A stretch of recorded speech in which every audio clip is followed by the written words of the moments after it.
Hello my dear friends, how are you doing today? My name is Aza and I'm an expert manager of frame house manufacturing. Today I came to the factory to check the project status of my dear customer Piet de Vries from the Netherlands. Let me tell you a few words about this project.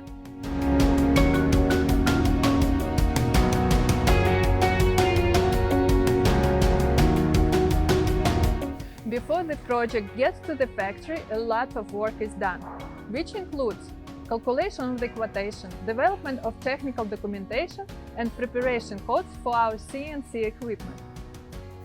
As you can see, most of the walls have been already made.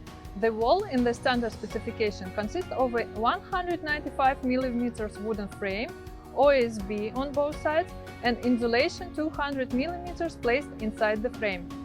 For the roof, we use timber that is also 195 mm wide.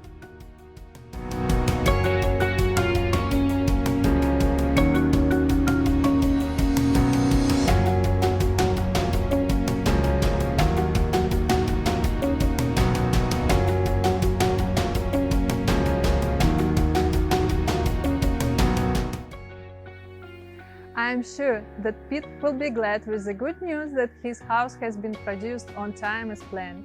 If you have some questions, please contact me by email or phone. Have a nice day. Bye-bye.